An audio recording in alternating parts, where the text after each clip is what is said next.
California, where surf's up and so is the body count. This is Just the Tip-Sters with Melissa Morgan. If you have a tip on anything from murder to mayhem to just plain weird things you want Melissa to know about, tell us about it by sending an email to jttipsters@gmail.com. And now, here's your host, the mistress of mayhem herself, Melissa Morgan. That is me and more cowbell. More cowbell. That is amazing. Where the body count is up and the surf is up. That is a beautiful intro, Producer Mark. Say hello, Producer Mark. Well, hello, Producer Mark. That is also a beautiful way of saying hello. That is much appreciated. Welcome to Just the Tip-Sters, America's favorite podcast covering murders, solved and unsolved, true crime, yoga. Any tips you have, say you have a fantastic jam recipe, send it along. We will take it in any form you want to get it to us. You mean if jam is your jam? It could be a musical jam recipe. Why don't you just pipe down in there, sunshine? We accept emails, faxes, carrier pigeons, smoke signals. Perhaps you just want to carve your tip into your flesh to dull the pain of your real life. We take it all. All tips are welcome here. As we always say, all tips are welcome here. So what if you have a tip like where you bend your left thumb backward towards your hand and you unlock some sort of, I don't know, secret time warp? Give me that tip. I would love that tip. I would love all tips. So that being said, this episode of Just the Tipsters is close to my heart and my gut. It is the Zankou chicken murders. Dun, dun, dun, dun. Ooh. And I love the Zankou with every fiber in my being. My husband, who's also the producer, not so much. I think he likes some of the things, but the only time he has ever requested, and he didn't actually even request that I not eat it, but I try to only eat it when he is out of town, because the garlic paste, apparently I just eat in large handfuls and it comes out of my pores. And he didn't actually say I don't like it, but it comes out of my pores. Is that right, Producer Mark / husband? I like the chicken. The chicken's delicious. It's just this garlic paste that they make. The garlic paste that they make is and this is the only. You mean you eat a lot of stuff with garlic? This is the only stuff you eat with garlic that it for some reason makes you smell kind of like. I don't know. Open ass. I'm not going to say that. Yeah, you were. You were. You were going to say open ass. You were going to say you smell like open ass. I was going to say like a walking tub of kimchi, but oh, for goodness sake! But it's not. But it only lasts a little while, and you love that garlic. Now, but the thing is, and I'm sure we're going to talk about this here. I'm getting a feeling that. There are two Zankou chickens, even though they all look the same from the outside, and one of them does not make the same garlic sauce. You don't like that? You have said that, and that is actually not addressed in this episode. But more splits in the family is addressed. Right, the split itself. Why there's that split? Maybe. Perhaps. Well, it's kind of a big crevasse when one family member kills a shitload of other family members. That probably drives a wedge in your holiday plans, I'm guessing. Yeah. So, let's begin. In the days before Mardiros Iskandarian killed his mother, sister, and then himself, he had actually pulled his sons aside one at a time, Dikran, Steve, Ara, and Varkas, and said he had no regrets. He was 56 years old, and life had been good to him, but he didn't bother to tell him he had one last piece of business left. So Mardiros rose from his bed one morning and put on a white silk suit that he hadn't worn in 20 years. He stuffed a 9mm handgun into his waistband and a .38 revolver into his coat pocket and walked slowly down the stairs. He is very sick at this time in his life. His wife, Rita, who'd fallen in love with him when he was 12, more about that when she was 12. More about that later. It's a beautiful love story. Couldn't believe it. He was so near death. He had cancer everywhere in his body, but she said he looked beautiful. And it had been months since he had ventured even out by himself, let alone driven one of his amazing cars that he had gotten from working so hard. But he told her not to worry. He was feeling better, and he was just going to go to Zankou to see one of his old friends. But that didn't happen. So his story begins in a tiny storefront in Beirut, where his mother made that amazing garlic paste that producer Mark is discussing, that is basically made with tiny bits of Jesus, I am quite sure.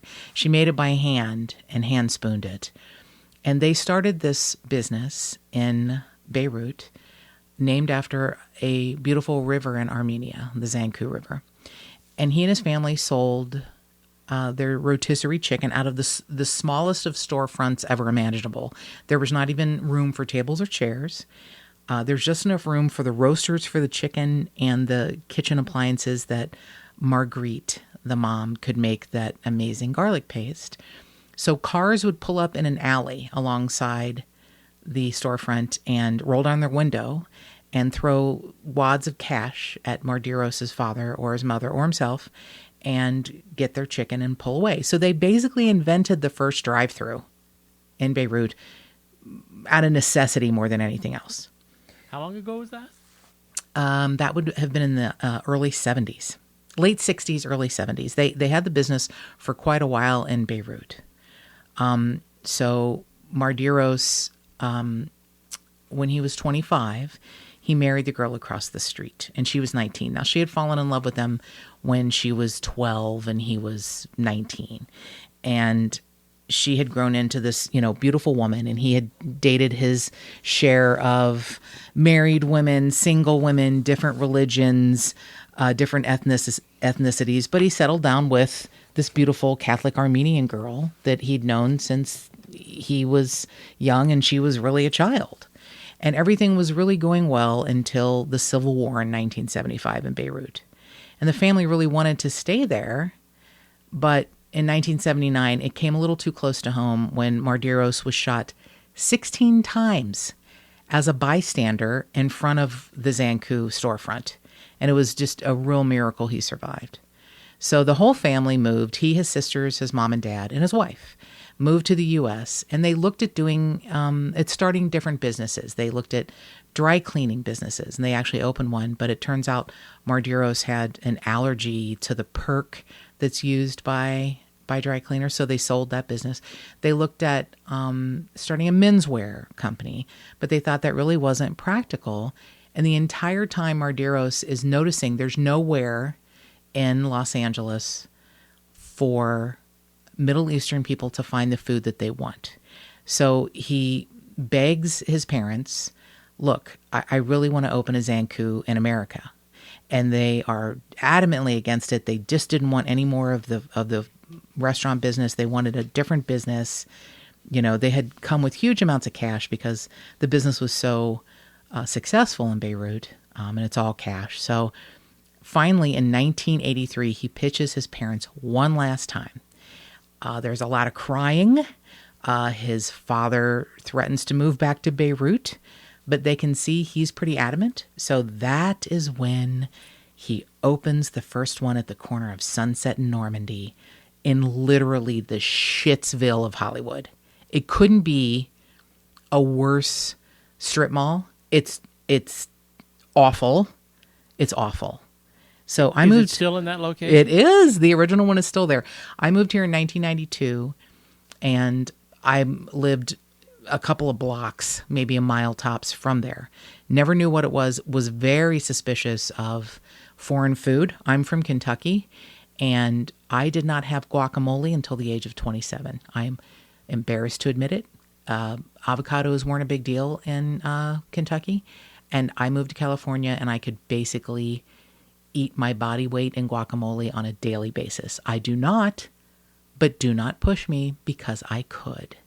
So Zankou was like totally a foreign experience to me. I was like, why would anyone want that? I don't want shawarma. What's a shawarma? That's crazy. I want that. And a friend was like, you're just going to go. You're going to go. We're going to get some chicken. You're going to go. And I never looked back. Madly, madly in love with it. The garlic paste is seriously a reason to live, even though my husband doesn't believe that. But anyway, so they opened that crappy location that is still the very first one, still there. And it took less than a year. And you know what the restaurant business is like. It took less than a year for it to be bursting at the seams. Arabs, Persian Jews, Armenians, Mexican gangbangers, nurses from right down the street at Kaiser Permanente, even creepy Scientologists just flocked right to that location because the food was so dang good. Well, and cheap. It was cheap. It was, back then, I was a struggling singer-songwriter, and all the people that I knew talked about it and I was the same way. I don't want to eat Armenian food. And I said, I never went, but they all said it's so cheap. You can get a whole chicken for, it'll last you 3 days, you know. Oh, no, not me. Yeah, I would get like the half chicken plate, and that would last me about 11 minutes. And you find out how to order. Like it's not exactly a secret menu, but sort of like the In-N-Out menu. I found out how to order. Not a big fan of pickled turnips, so I just get extra tomatoes. I don't get the pickled turnips.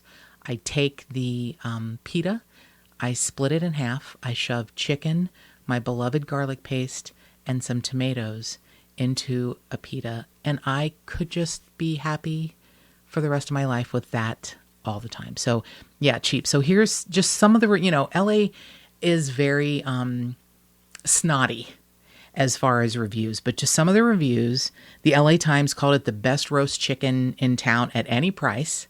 The Zagat Guide called it Zankou is one of America's best meal deals. Like what you were saying, it's inexpensive and delicious. All of this chicken is like hand rubbed with salt.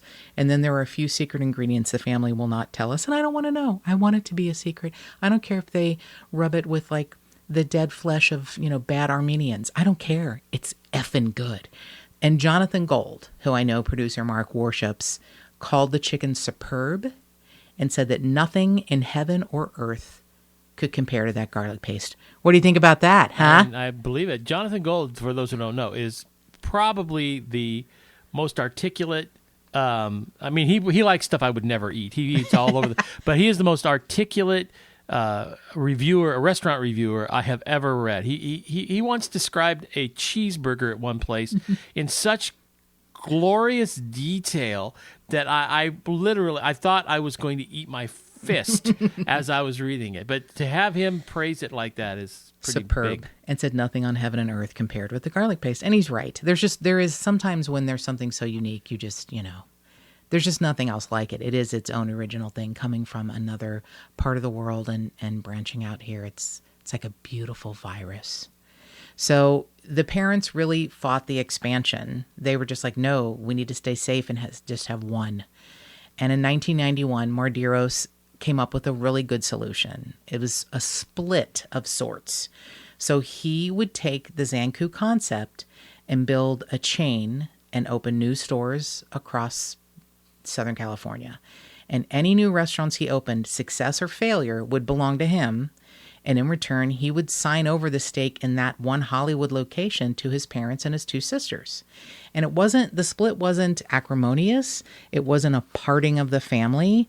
The garlic paste would still be made by Marguerite and used by all the Zankous, even though I know Mark has mentioned that some of them don't use it anymore. And as a favor to his sister, Zovig, Mardiros would let her manage some of his new stores. And he said, nothing will change at home. We need to remain a family. So Zovig is his younger sister, and she's as pretty as he is handsome. And she lived, they had become very successful, and she lived in a big house on the other side of the Verdugo Hills in Glendale, away from Mardiros, just across the hills, with her husband and sons.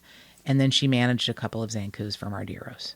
So he didn't really have to travel far to find where else to open. Glendale was becoming, I'd moved here in 92 and everyone said are you Armenian? And I was like, no, I just came from Kentucky. What's an Armenian? It really became a city of Armenian refugees. First from Iran and then from Beirut and then from Armenia itself. So he picked a much less crappy mini mall, but squeezed in behind a gas station for Zankou number 2. He found the place in Van Nuys, Zankou number 3. Zankou number 4 is in Anaheim. Zankou number 5 is in Pasadena. there's now that he and several of his family members are gone at his own hand. There's one in, they call it Burbank, but it's actually Toluca Lake. That's the nicest one. That's got like fancy interiors and it's very interesting. So he spent his day driving from Zankou to Zankou. He was so hands-on. He did all the payroll. He did food tastings. He timed customers from the second they walked in to the second they were served, making sure that none of that amazing service that he brought with him was ever going to fall by the wayside. He wanted it all to be the way he wanted it, and it was all needed to be excellent. So there's no bigger shame in the Armenian world than a son taking the life of his mother. So who can explain what happened with Mardiros and his family? He loved his mother more than probably most people I've ever heard of. He lavished her with ceremonies at their church on Mother's Day. He had celebrations, and then he would always honor her and crown her the queen. Whenever they went out as a family, Rita, his wife, had to sit in the back seat so that Marguerite could sit next to him. And for 25 years, Marguerite lived with Mardiros and Rita and their kids. Her bedroom was the master bedroom, and the only possession in her master bedroom was a single photo of her and Mardiros back in the 50s when he was a little kid, and it in Lebanon, and it was on her dresser. So Marguerite was like the engine that drove everything. Mardiros was ambitious, but Marguerite was the heart and soul. She would get up very early and go to the original Zankou and make the garlic paste. And she wouldn't get home until, 6 o'clock at night. Every night, Rita was there to greet her at the door. How was your day? So after 25 years, what causes the mom, Marguerite, to move in with her daughter? Well, Mardiros could feel pain in his body, and he knew something was happening, but he wasn't going to face it. Like a lot of stubborn men, he didn't want to go to the doctor, and he was like, I'll just go next week. I'll go next week. So by the time he finally went, he had cancer all over his body. It was started in his bladder. It spread to his rectum. Chemotherapy could buy him a little bit of time. So he gathered his wife and sons into the living room and told them. And then he gathered his mother and sisters together and said, I'm going to fight this, but in case I die, I want my sons, Dekran, Steve, Ara, and Varkas, to take over the Zankous. So everything goes silent. The two sisters just sit there tongue-tied. His mother became stone-faced. She didn't ask him what sort of procedures he might have, what's his prognosis. She puts down her demi-tasse of Turkish coffee and blurts out, your sons, the shadow they cast is not yours. And then she went upstairs to her room and shut the door. And she was right. His sons were rich kids whose parents had a lot of money from coming, from another country and starting this business that became bigger than anyone could imagine. And they were fuck-ups. They were drug addicts. One son had been indicted for attempted murder of a pimp and a prostitute. From that Whoa, I didn't know that. amazing, that amazing hotel next to the Sherman Oaks Galleria, the 777 motel that we always think should be like torn down. It looks like it's next to the Sherman Oaks Galleria, which is this huge, expensive shishi mall and right next door to, attached to the shell of the mall next door is this thing called the 777 motel that looks like something out of a Tarantino movie. It absolutely does. That's what I was going to say. It looks very Tarantino-esque. And it's because it's been there forever and the owner won't sell and they won't, it won't be torn down. But I'm fairly sure on the sign it says hourly rates. So one of his sons was there with a prostitute. The prostitute messaged the pimp and said he's got a lot of money. They robbed him. He gets in his car and chases them onto the freeway and shoots at them. He misses them, doesn't kill them, but he gets arrested. And the guess who represents him? Mark Garagos. Oh. So Mark Garagos, when Mark Garagos represents you, unless you're Scott Peterson, you're probably going home. So yeah, Mr. Iskandarian went home. It was thrown out, not enough evidence. I think he ended up doing some sort of community service or something for trying to shoot a pimp and a prostitute. But so his sons were fuck ups. That is very true. But he wanted the business to go to his sons, the business that he had started.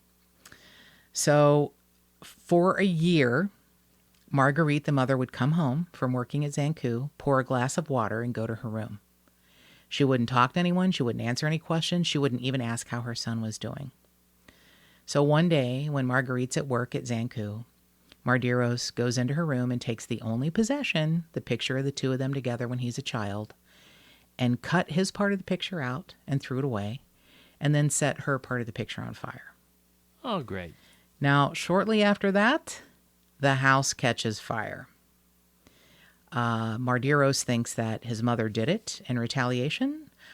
I don't know if it's ever been proven, but Rita and Mardiros ended up out on a balcony until the firemen saved them. Because you know what that's like there in the Glendale, Verdugo Hills. A fire at a house could easily it could go really fast. It's hard to get up there, winding canyons getting up there. So the house was under, renovation for quite a while. It gave Marguerite a chance to move in with her daughter. I don't know that she set the house on fire to get away from her son, but so she moves in with her daughter, and that's one of the last times Mardiros is ever going to see his mom until he, kills her. So over the next year, he's dying, and he is having hallucinations. He told his sons that he thought maybe his mom set fire to the house in retaliation for him burning the picture. It could have been the cancer because it had moved to his brain. It's really all over his body now. It could have been the treatments. But he told his sons he didn't trust his mother or his sisters since they had not come to see him for a year or ask how he was. And he thought that they would challenge his will and the inheritance he was leaving for his wife and sons. And I'll be damned if the saddest part is he was right. But on January 13th of 2003, he got out of bed, took a shower, and got dressed. And Rita would recall him putting on a white silk suit that hadn't fit him in years, but he'd lost so much weight now he could wear it. He was found wearing a different outfit, so they're not sure if he changed clothes on the way to kill his mother, sister, and himself, or if Rita is just remembering him wearing all white because of her way of adoring him, but we don't know. So he went into his closet and he got a .38 caliber revolver and stuck it in his coat pocket. And then he had a 9mm semi-automatic Browning into the waistband of his diaper, which is just heartbreaking because he's so sick now. He has to wear a diaper. The gun held 11 rounds and he took 9 extra bullets. He walked down the stairs and said to Rita, "I'm going to Zankou to see an old friend." And she was like, "I can't believe he wants to do this. I'm so happy that he's feeling better." But he called his sister at work and said, "Can we have a meeting with you and Mom to talk about family affairs?" So he takes the 7-mile drive to his sister's house across the Verdugo Hills. He sits down at his sister's kitchen table, and they have a pleasant, 30-minute conversation, according to the housekeeper who let him in the front door. And at this time, he was so sick, basically the only thing he could have was a lemonade that he loved. So the housekeeper is refilling the lemonades. So they have this lovely conversation. So Marguerite gets home at about 2 p.m. and she sits down at the table with her son and daughter. Now, she hasn't talked to him or seen him in a year. And the housekeeper is like, "I'm going to let this family have a discussion. I don't need to be here." So she goes downstairs to her room. So 5 minutes later, he draws one of the guns from his waistband and shoots his sister over the lemonade pitcher once in the brain. His 76-year-old mother gets up and runs to the door, screaming, "Please don't shoot me." He chases her through the house. He caught her. He shot her once in the chest. She falls face up on the granite floor, and he stands over her and shoots her 8 more times in the heart.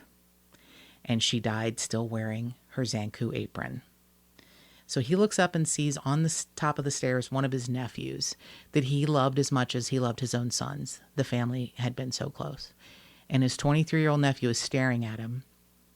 And he takes 15 steps to one of the couches, sits down on a leather couch, and then shoots himself in the right temple. So Rita goes from being a housewife who isn't allowed to work. All she can do is raise the kids and take care of his mom. She goes to then running this millions of dollars a year successful business. Over the years, the two sides of the family have many lawsuits back and forth. It's really heartbreaking. Rita has not discouraged her sons from wanting to still be close to their cousins because they were more like brothers growing up.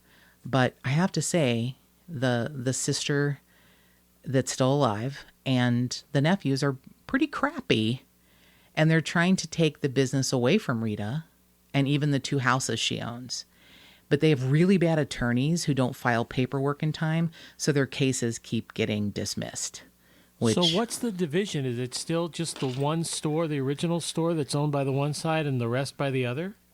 I don't know all of the details, but I do know that the surviving sister and the nephews keep trying to sue Rita for the copyright or the trademark for the word Zankou. And maybe that's where the different paste comes in. Right. The ones that are owned by, any new ones that are owned by the surviving sister and the nephews has the kind of crappy, it's almost like a sour cream paste or something. Doesn't taste at all. I love that the recipe will never be, the secret recipe will never be shared. It's sort of, the Armenian version of Kentucky Fried Chicken. So that garlic paste is magical in my mind. I know you don't dig it, but there's many of us who do. So yeah, they keep filing lawsuits and I don't know if it's the grace of God or they don't have Mark Garagos, but they keep getting tossed out. In 2006, a judge did say that the trademark belongs to both sides of the family. So that is why they still, I believe, can keep opening and owning Zankou chickens. Because Zankou is the trademark shared by the family. The garlic paste apparently maybe not. I don't know. But Dikrin, the oldest of Mardiros' sons, made this statement. Dad wanted us brothers to love each other and support each other no matter what. We are different, each of us, but we are one. We love each other and we will die for each other. As his sons, we can never let money or outsiders tear us apart. To do less would be to dishonor Dad's memory. And so with that being said, there's a Zankou chicken opening in Santa Clarita in January of 2018. Almost in the anniversary of Mardiros's bad day. We'll just call it his bad day. Hey, can you hear Belladonna? The dogs seem to be excited about that. Belladonna's very excited about a Zankou chicken opening. There is one opening. Now, the question is going to be, are they going to have the good garlic sauce or... From your mouth to God's ears, my friend, because if it's that shitty sour cream paste, what you will see will be a grown-ass woman having a full-on fucking meltdown. Coming down the stairs in a white dress. At the I'm going to be in a white silk dress. I'm going to be the fuck out of here. I was going to say having a breakdown at the corner of Magic Mountain Parkway and McBean. That's what you're going to see is like literally it'll be like that dude that went batshit crazy in San Diego and was naked and pounding on the. It's going to be me. Okay. It's going to be me. I'm going to be naked, pounding on the sidewalk. At the corner of Magic Mountain and Magic Mountain Parkway and McBean, I'll have a complete and utter shit fit. It better be the original garlic paste. It just better. That's all I'm saying. Or you know what? Here's your notice. We will have to move. Oh, okay. Maybe what we'll do is if it's the shitty powder, garlic stuff that you don't like up here, we'll just go down and we'll get a bunch at one of the other ones and freeze it and then buy the chicken up here and just use we'll figure something out. All right. That's you, the glass half full. You're always such a positive, beautiful, positive force. And speaking of beautiful, positive forces, my beloved Adam Carolla, who has the most popular podcast in the universe, had the most magnificent Halloween costume one year. He wore a yellow Zankou chicken shirt with 9 bullet holes in the chest. I thought it was brilliant, and I feel like he should be given, I don't know, a lifetime supply of garlic paste. And if you've got your own recipe for garlic paste or a hot tip on some sort of mayhem going on in your neighborhood, send us an email to jttipsters@gmail.com.